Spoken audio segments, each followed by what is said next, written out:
If I only had 24 hours to live, what would I tell my family? What would I tell the people that I love or that love me or have loved me? That is a very good question. It's a tough question, really. You know, I've tried to mentally prepare myself for this question, for this conversation. But when you sit down and really start to have the conversation, it's different because the reality of it is it could be you at any time. Maybe not necessarily 24 hours, but you know, some people, they get grim diagnosis, you know, they've only got weeks to live, days to live, months to live. So I guess the first thing I would tell them is, I'm sorry. Sorry for any time that I've let them down. Any failures on my part as a man have been no reflection on them. Lived most of my life recklessly, and you don't think about the long-term effects on other people. So the first thing I would tell them is, I'm sorry. It's real, you know, that's real.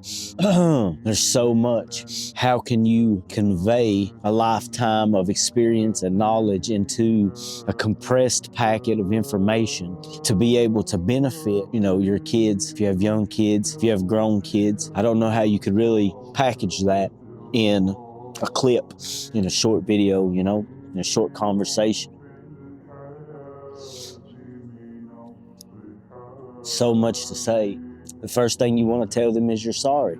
You know, do you start off with the life wisdom that you know you wouldn't be around to give them if you were given such a time frame? You know, the small things. If you have small sons, you won't be around to teach them how to shave, or, you know, to let them know that it's okay, you'll grow your beard when you get older. You know, it's a genetic thing, and give it time. Things like that. If you have young daughters, you know, do you tell them that, you know, wait for the right one? Use parts of me as an example of what to look for, and use parts of me as an example of what not to look for, because if you've been around, you've experienced both. I've been good and I've been bad, you know. I've been present and I've been absent. We'll tell them that the world is a big, scary, and confusing place sometimes. Sometimes you think you have life completely figured out and you really don't know shit. Sometimes you think you have no idea what to do and the answers are right in front of you. There's so much uncertainty. I guess I would tell them, you know, try to be good to people. Try to be respectful and show concern, show compassion. Take advantage of every moment that they have, because time is the one thing that you won't ever get back. You know, there's a lot. What do you tell them? Tell them how to drive, you know. They're 5 years old, 6 years old, 10 years old. You're not going to be around for that. Tell your sons how to shake a man's hand firm, look him in the eyes, show respect. Also demand respect in a respectful way. How do you do that? How do you convey that? You don't convey that. That's something that they have to see you do. You let them know that sometimes your heart was so full of love that it terrified you. Because love is a scary thing. It's a beautiful and scary thing. Because no matter how much you love something, you have to let it go. It's not really yours. It's temporary. Even in ideal circumstances and ideal relationships, death will eventually separate you, so nothing is permanent. And I guess that's part of the beauty of love. When you love somebody or something, you love them because you realize that they're temporary, and that's where their beauty is at. I would want them to know, to try to limit their disappointment in themselves, that it's okay to make mistakes, contrary to how hard I've pushed them to perfect the areas of their life. It's okay to make mistakes. A dad pushes you because a dad wants you to be the best version of yourself, because he realizes that life is incredibly hard. It's incredibly difficult. And a parent, a dad, I can only speak for dads because I'm a dad, wants to give you the best chances of success, and measure your success by the people who are around you that you love and who love you. And the world's so messed up. Be forgiving to people because they're messed up too. Other people are messed up too. They don't know how to love. They're trying to figure out life too.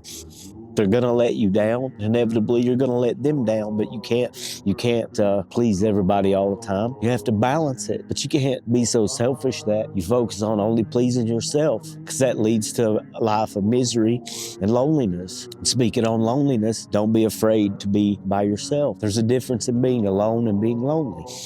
The uncertainty of the world will a lot of times push you to seek out the company of other people, and they may not be the best people just because you're afraid to be alone. And their loneliness and desperation will make them seek you out, even if you're not a great person. The cycle will continue to repeat itself. So be wise about your love and be wise about how you treat other people, because you don't get do-overs. You're not in a dress rehearsal. You're not in this is not a play where you get to, refilm a scene. You get one shot and everything matters. Sorry, it's just hard, When you really let that question hit you, when you really process it and internalize it, it's really difficult.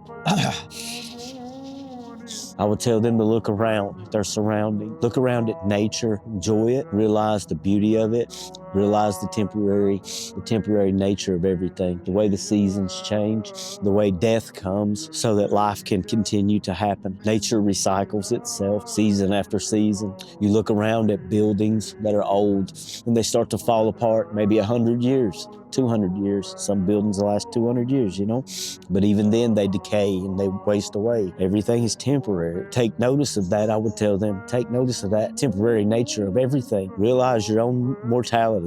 I wouldn't tell them to love with reckless abandon, but when they do love completely. Give people the freedom to be who they want.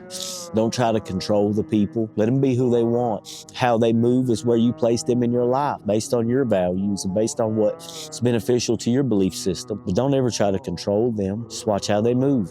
Watch their mannerisms, the things they believe in. Listen to them talk. Be a good listener. I've done a whole lot of talking over the years, not much listening. It's really hard. Accept your failures. Accept your failures and try to learn how to grow from them. Don't give up. Don't give up. If it's something you really want,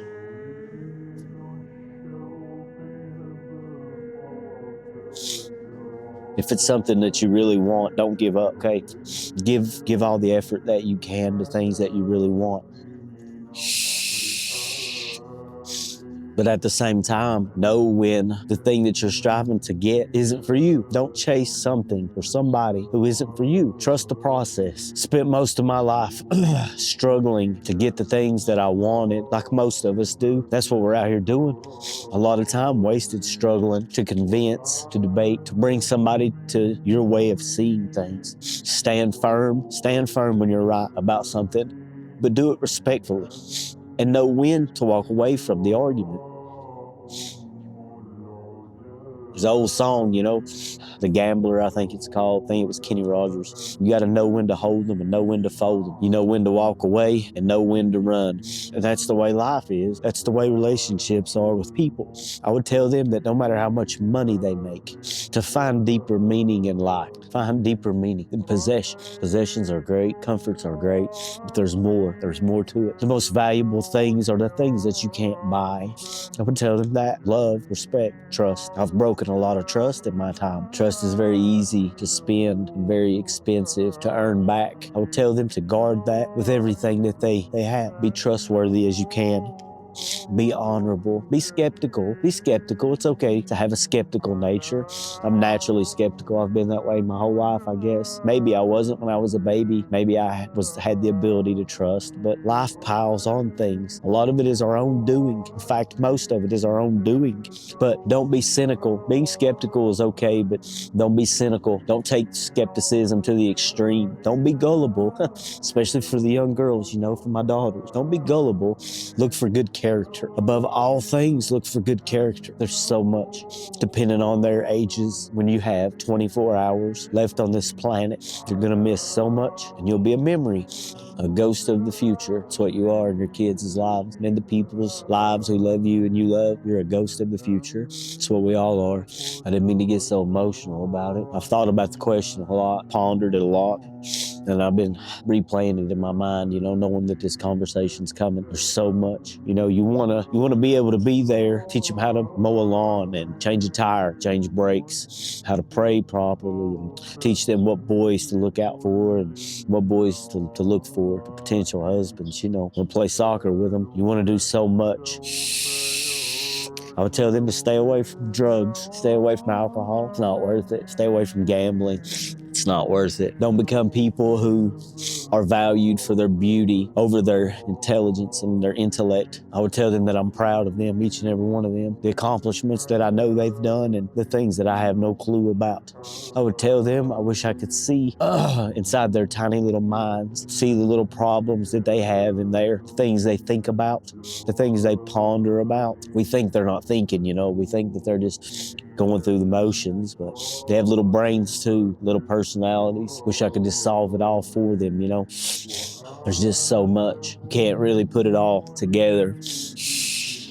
And I guess that's part of the reality behind it, you know. Seek deeper meaning. I wish there was a way, like a set formula that I could give them, you know, to eliminate so much pain and distress for all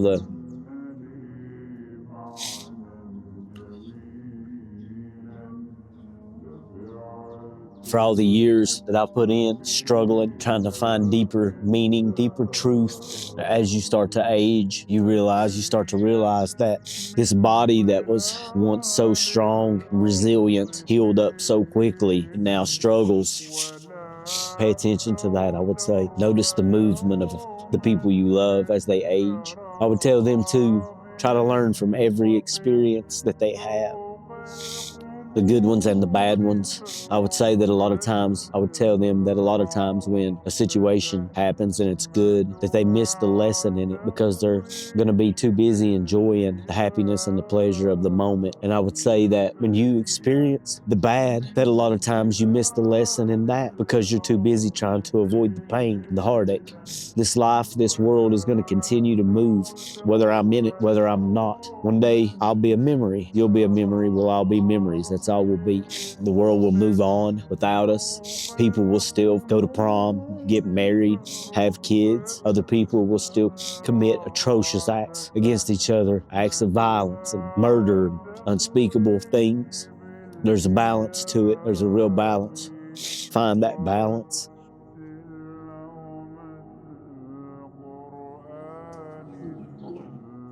There ain't no easy answers. There ain't nothing about this easy. There ain't nothing about it easy. I would tell them that I wish I could be around to experience every single part of it with them. And I'm sorry that I wasn't, sorry that I can't. That's the nature of life. And I would tell them that sorry for all the times that I missed, whether by my own fault or by the fault of somebody else. I still hate that I missed those things. Can't get it back. Can't get it back. So I would say a lot. I would say a whole lot. I would talk about work. System is set up to make them work, to find something that they're passionate about. I would tell them the quote, I think it was Benjamin Franklin, said, find a job that you love and you'll never work a day in your life. I could be wrong. I'm all the time misquoting people. But to find something they're passionate about. Don't be a slave to the system that doesn't love you or reward you for dedication. That's all I've got for now. That's all I've got.